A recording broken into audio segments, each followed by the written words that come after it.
बिस्मिल्लाहिर्रहमानिर्रहीम। Welcome back friends, welcome back to another video lecture by कामी microbiologist. आज इस वीडियो लेक्चर में हम एक और हार्मोन टेस्ट के हवाले से पढ़ेंगे जिसका नाम है serum luteinising hormone. Short form में हम इसको SLHP कहते हैं। ठीक है, सीरम ल्यूटेनाइजिंग हार्मोन का दूसरा नाम है ल्यूट्रोपिन या इसको हम गोनेडोट्रोपिन टेस्ट भी कहते हैं। तो मेरा नाम मोहम्मद कामिल ख़ान है और आप देख रहे हैं मेरा चैनल कामी माइक्रोबायोलॉजिस्ट। जो चलिए जी वीडियो को स्टार्ट करते हैं।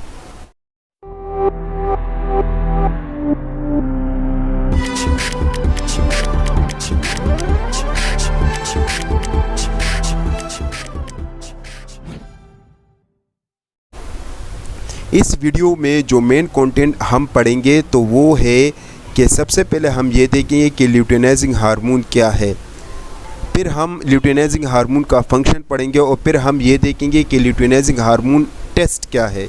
ठीक है, इसके बाद हम पढ़ेंगे कि ल्यूटेनाइजिंग हार्मोन हम ये टेस्ट क्यों करवाते हैं और इस टेस्ट को करवाने का मकसद क्या होता है, और फिर हम ये देखेंगे कि इस टेस्ट को करने के लिए हमें कौन सी रिक्वायरमेंट्स चाहिए और इस टेस्ट को करने का प्रोसीजर क्या है, और फिर हम इसका नॉर्मल रेंज पढ़ेंगे और साथ में हम ये देखेंगे कि ऐसे कौन से कंडीशन होता है जिसमें ल्यूटेनाइजिंग हार्मोन बॉडी में ज़्यादा और कम होता है। ठीक है, सबसे पहले हम पढ़ते हैं कि ल्यूटेनाइजिंग हार्मोन क्या है। तो ल्यूटेनाइजिंग हार्मोन जो एक मेडिकल डायग्नोस्टिक टेस्ट होता है जिसमें हम ल्यूटेनाइजिंग हार्मोन यानी LH को ब्लड में LH के मिकदार को हम मालूम करते हैं। ठीक है, यानी खून में ल्यूटेनाइजिंग हार्मोन कितना है। ठीक है, अगर ये हम मालूम करना चाहते हैं तो उस टेस्ट का नाम ल्यूटेनाइजिंग हार्मोन टेस्ट है। ठीक है, अच्छा, इस टेस्ट को हम ल्यूट्रोपिन भी कहते हैं और गोनेडोट्रोपिन भी कहते हैं। ये जो ल्यूटेनाइजिंग हार्मोन होता है ये दरअसल आपके पिट्यूटरी ग्लैंड से सिक्रीट होता है। आपके पिट्यूटरी ग्लैंड में ख़ास किस्म के सेल्स होते हैं जिसका नाम है गोनेडोट्रोपिक सेल्स। वो सेल्स ल्यूटेनाइजिंग हार्मोन को सिक्रीट करते हैं। फिर हमारे पास ल्यूटेनाइजिंग हार्मोन के मुख्तलिफ फंक्शंस होते हैं। फ़ीमेल में इसका फंक्शन ये होता है कि ये ओवरीज से जो ओवा निकलता है और ओवरीज का जो हेल्थ स्टेटस होता है उसमें एक मेन रोल अदा करता है। मेल में इसका भी एक मेन रोल होता है, यानी टेस्टोस्टेरोन को सिक्रीट करना, इसके अलावा स्पर्म्स वगैरह को सिक्रीट करना, इसमें भी ये एक मेन रोल अदा करता है। मेल में हमारे पास जो टेस्टिस होते हैं जिस तरह उसको हम गोनेड्स कहते हैं, इसमें भी इसका एक मेन रोल होता है। साथ में हमारे पास ये जो ल्यूटेनाइजिंग हार्मोन होता है ये टेस्टोस्टेरोन को भी सिक्रीट करने में एक मेन रोल अदा करता है। हमें पता है कि ये जो टेस्टोस्टेरोन होता है ये हमारे पास जो टेस्टिस में लाइडिक सेल्स होते हैं उसकी एक्टिवेशन से सिक्रीट होता है।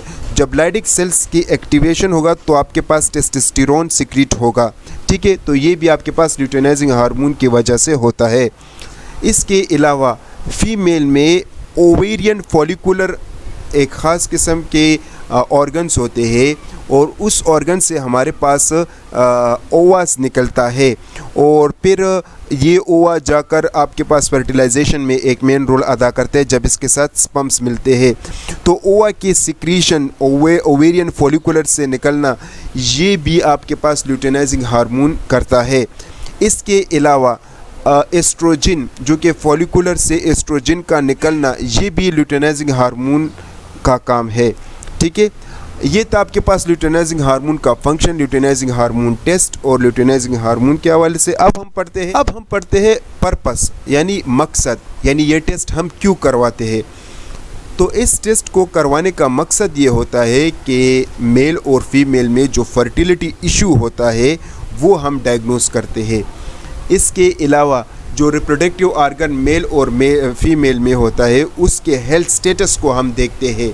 ठीक है, इसके अलावा जब हमारे पास बच्चे होते हैं वो जब जल्दी या बाद में या लेट या जल्दी जब वो बालिग होते हैं तो उसके वजह को मालूम करने के लिए भी इस टेस्ट को किया जाता है।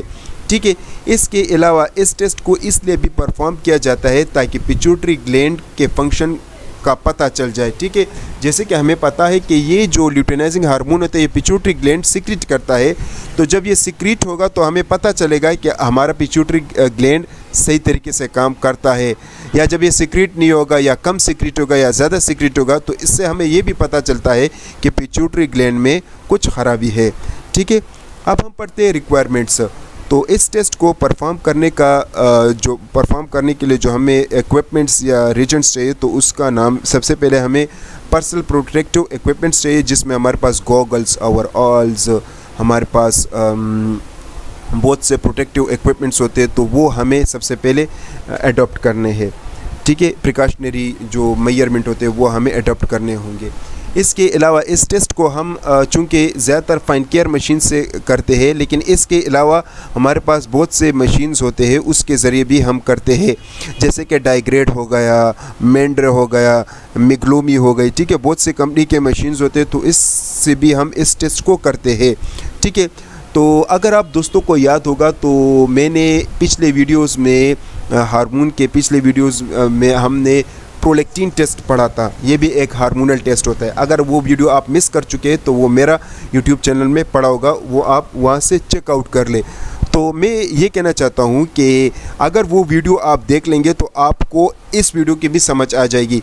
यानी उस वीडियो में मैंने ये बताया है कि हम prolactin test fine care machine से किस तरीके से लगाते हैं। यानी उस वीडियो में मैंने ये एक्सप्लेन किया है एक प्रैक्टिकल वे, यानी how to perform the prolactin test on fine care machine. ठीक है, तो तकरीबन LH और प्रोलैक्टिन इन दोनों का टेस्ट सेम है, यानी फाइन केयर मशीन पर लगाने का। अगर वो आपको समझ आ गया तो ये भी बिल्कुल उसी तरीके से इस टेस्ट को भी हम लगाते हैं। ठीक है, तो हमें फाइन केयर किट चाहिए, मशीन चाहिए, इसके अलावा हमें पेशेंट का सीरम चाहिए जेल ट्यूब में, रेड टॉप में या ग्रीन टॉप ट्यूब में। इसके अलावा हमें पाइपेट जस्टर चाहिए और साथ में हमें क्लीन येलो टिप्स चाहिए। अब हम प्रोसीजर देखते हैं। प्रोसीजर कुछ यूँ है जिस तरह के मैंने प्रोलैक्टिन में आप लोगों को बताया था कि सबसे पहले आपने क्या करना होगा, पेशेंट का ब्लड आपने, यानी जो वेन से हम पेशेंट का ब्लड लेंगे और उसको जेल ट्यूब, रेड टॉप या ग्रीन टॉप में कलेक्ट करेंगे। फिर उसके बाद हम इसको सेंट्रीफ्यूज करेंगे तकरीबन 3000 या 5000 RPM स्पीड में, तकरीबन 1 या 2 मिनट में, ताकि हमारे पास सीरम जुदा हो जाए। फिर उसके बाद हम क्या करेंगे, 75 माइक्रोलीटर सीरम लेंगे और उसको बफर में मिक्स करेंगे। ये जो फाइन केयर किट हमारे पास अवेलेबल होता है, तो इसमें हमारे पास क्या होता है, इसमें हमारे पास एक कैसेट होता है और एक हमारे पास इसमें, जैसे कि आप देख सकते हैं हमारे पास कैसेट है और एक हमारे पास इसमें बफर होता है। ठीक है, तो हम क्या करेंगे, 75 माइक्रोलीटर बफर में ऐड करेंगे और उसको फिर मिक्स करेंगे 10 टाइम्स। नेक्स्ट हम 75 माइक्रोलीटर फिर कॉटेज में डालेंगे। ये जो बफर में हमने मिक्सचर बनाया है इससे 75 माइक्रोलीटर लेंगे और स्ट्रिप या कॉटेज में हम ऐड करेंगे और फिर उस कॉटेज को हम 15 मिनट के लिए रूम टेम्परेचर पर रखेंगे। ठीक है, रूम टेम्परेचर पर रखने के बाद फिर उसको हम फाइन केयर में रीड करेंगे क्विक या स्टैंडर्ड मोड पर। क्विक मोड पर हम उसको तब यानी इस टेस्ट को तब परफॉर्म करेंगे जब हमारे पास मशीन के आउटसाइड यानी रूम टेम्परेचर जब हम इसको यानी दे दे, तो फिर उसके बाद हम मशीन में क्विक मोड पर क्लिक करेंगे तो ये फिर हमें क्या करेगा, यानी रिज़ल्ट देगा। तो कुछ ही सेकंड बाद हमारे पास इसका रिज़ल्ट मिल जाएगा। जबकि स्टैंडर्ड पर कुछ तरीका यूँ होता है कि जब हम स्ट्रिप को मशीन में इंसर्ट करेंगे तो हमारे पास 2 ऑप्शन आते हैं, क्विक और स्टैंडर्ड। तो जब हम स्टैंडर्ड पे क्लिक करते हैं तो फिर ये क्या करेगा, मशीन 15 मिनट मज़ीद लेगा। ठीक है, चूँकि हमने अगर आउटसाइड हम इसको 15 मिनट नहीं देते तो फिर मशीन के अंदर ये ख़ुद ब खुद 15 मिनट लेगा, इंक्यूबेशन टाइम होता है। फिर उसके बाद क्या होगा, हमें ये रिज़ल्ट दे देगा। तो कुछ इस तरीके से हम क्विक और स्टैंडर्ड मोड पर ये टेस्ट परफॉर्म करते हैं। ये था हमारे पास प्रोसीजर। अब हम पढ़ते हैं नॉर्मल रेंज के रेफरेंस रेंज इसका क्या होना चाहिए। तो मेल और फीमेल में इसका रेफरेंस रेंज डिफरेंट होता है। तो जो मेन यानी मेल में हमारे पास इसका जो रेफरेंस रेंज होता है 2 साल से कम बच्चों में जो इसका नॉर्मल रेंज होता है वो 0.5 से 1.9 IU पर लीटर इंटरनेशनल यूनिट पर लीटर, ठीक है। और जो 3 से 10 साल की उम्र बच्चों में इसका जो नॉर्मल रेंज होता है वो 0.5 IU पर लीटर। 11 से 20 ईयर के बच्चों में ये आपके पास 0.5 से 5.3 IU पर लीटर। और एडल्ट में यानी हमारे पास 15 से अबव या 20 से अबव जितने भी उम्र के लोग होते हैं तो उसमें इसका जो नॉर्मल रेंज होता है वो 1.2 से 7.8 IU पर लीटर होता है। अब अगर हम वुमेन यानी फ़ीमेल में इसका नॉर्मल रेंज देखें तो फ़ीमेल में हमें पता है कि मेंस्ट्रुअल साइकिल होता है और मेंस्ट्रुअल साइकिल एक लंबा चौड़ा टॉपिक है, उसमें मुख्तलिफ़ किस्म के फेजेस होते हैं, तो वो मैं यहाँ पर एक्सप्लेन नहीं करूँगा क्योंकि ये वीडियो पर बहुत लंबी हो जाएगी। तो हमें पता है कि मेंस्ट्रुअल साइकिल में एक स्टेज होता है जिसको हम कहते हैं फॉलिकुलर फेस। तो फॉलिकुलर फेस में ये 1 to 18 IU पर लीटर होता है। मिड साइकिल में इसका रेंज 8.7 से 80 IU पर लीटर होता है। और ल्यूटल फेस में इसका जो नॉर्मल रेंज होता है वो 0.5 से 18 IU पर लीटर होता है। और इसके अलावा पोस्ट मेनोपॉज में इसका जो नॉर्मल रेंज होता है वो 12 से 15 IU पर लीटर होता है। ये था इसका नॉर्मल रेंज। अब हम पढ़ते हैं मेन वजूहात जिसकी वजह से ल्यूटेनाइजिंग हार्मोन फ़ीमेल में ज़्यादा आता है, ठीक है, यानी वो कौन सी कंडीशन है जिसकी वजह से ल्यूटेनाइजिंग हार्मोन फ़ीमेल में ज़्यादा आता है। तो हमारे पास एक कंडीशन है जिसको हम कहते हैं polycystic syndrome, polycystic ovary syndrome. ये एक ऐसा कंडीशन होता है जिसमें फ़ीमेल के ओवरीज से एक ख़ास किस्म का हार्मोन सिक्रीट होता है। जो फीमेल की जो ओवरीज होते हैं वो मेल हार्मोन को सिक्रीट करता है जिसका नाम एंड्रोजन होता है, ठीक है। तो फीमेल में इसका बहुत कम फंक्शन होता है, लेकिन मेल में इसका मेल के जो कैरेक्टर्स होते हैं तो उसमें इसका एक मेन रोल होता है, ठीक है। तो पॉलीसिस्टिक ओवरी सिंड्रोम में आपके पास फीमेल जो है वो एंड्रोजन को सिक्रीट करता है। तो इस दौरान फिर आपके पास क्या होता है, फीमेल में LH ज़्यादा सिक्रीट होता है। टर्नर सिंड्रोम के केस में भी ये बहुत ज़्यादा सिक्रीट होता है। ये टर्नर सिंड्रोम भी फीमेल में एक ऐसा कंडीशन होता है जिसमें जो सेक्स क्रोमोसोम, हमें पता है कि फ़ीमेल में हमारे पास सेक्स क्रोमोसोम होते हैं यानी 2X क्रोमोसोम, ठीक है। उसमें जब एक X क्रोमोसोम डिलीट होता है तो उस कंडीशन को हम टर्नर सिंड्रोम कहते हैं। तो उस कंडीशन में भी ल्यूटेनाइजिंग हार्मोन फीमेल में ज़्यादा सिक्रीट होता है। अर्ली पुबर्टी मीन्स जब फीमेल जल्दी बालिग होते हैं तो उस कंडीशन में भी ये ज़्यादा सिक्रीट होता है। नो ओवरीज, जब ओवरीज ना हो फीमेल में तब भी ये सिक्रीट होते हैं ज़्यादा। ओवेरियन ट्यूमर्स में भी इसका मिकदार फीमेल में ज़्यादा होता है। और ऑटो इम्यूनो डिज़ीज़ एक ऐसा कंडीशन होता है जिसमें इम्यूनो सिस्टम आपके अपने ही टिश्यू पर अटैक करते हैं, तो इस दौरान भी ल्यूटेनाइजिंग हार्मोन ज़्यादा सिक्रीट होता है। अब हम पढ़ते हैं ऐसे मेन काजेज़ जिसकी वजह से मेल में ल्यूटेनाइजिंग हार्मोन ज़्यादा सिक्रीट होता है। तो एक कंडीशन है जिसको हम कहते हैं क्लेनफिल्टर सिंड्रोम।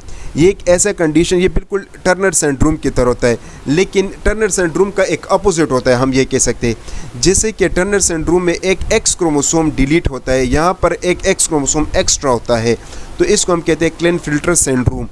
हमारे पास एक और मतलब जब टेस्टिकल्स ना हो या टेस्टिकल फंक्शन ठीक तरीके से ना करे या ट्रामा वगैरह हो तो उस कंडीशंस में भी LH मेल में ज़्यादा सिक्रीट होता है। जब मेल ख़ुद को रेडिएशन से ट्रीट करता है तो उस दौरान भी ये ज़्यादा सिक्रीट होता है LH hormone. Germ cell tumor में, ऑटोइम्यूनो डिजीज़ में भी LH हार्मोन ज़्यादा सिक्रीट होता है मेल में। अब हम उन कंडीशन या वो मेन वजूहात पढ़ेंगे जिसकी वजह से LH हार्मोन कम सिक्रीट होता है। तो सबसे पहले हमारे पास सेक्सुअल डिसफंक्शन, जब सेक्सुअल ऑर्गन सही तरीके से काम ना करे तो उस दौरान ये कम सिक्रीट होता है। लैक ऑफ सेक्सुअल इंटरेस्ट, अगर सेक्स करने का यानी इंटरेस्ट ना हो तो उस दौरान भी ये कम सिक्रीट होता है। इसके अलावा malfunctioning of pituitary gland and hypothalamus, pituitary gland और हाइपोथैलेमस की ख़राबी की वजह से भी ये कम सिक्रीट होता है। एनोरेक्सिया नर्वोसा ये एक साइकोट्रिक डिजीज़ होती है जिसमें मेल या ज़्यादातर जो फीमेल होता है वो ये सोचते हैं अगर ज़्यादा खुराक वो गेन करेंगे तो उसकी वजह से उसका वेट ज़्यादा बढ़ता है, यानी कम खुराक की वजह से उसका वेट बढ़ता है, वो ज़्यादातर यही सोचते हैं और उस कंडीशंस में फिर वो खुराक को नहीं लेते जिसकी वजह से वो बहुत कमज़ोर होते हैं और इसी तरीके से वो ख़ुद को अच्छा फील करते हैं। कुछ इस तरह का एक साइकोट्रिक बीमारी होती है, ठीक है।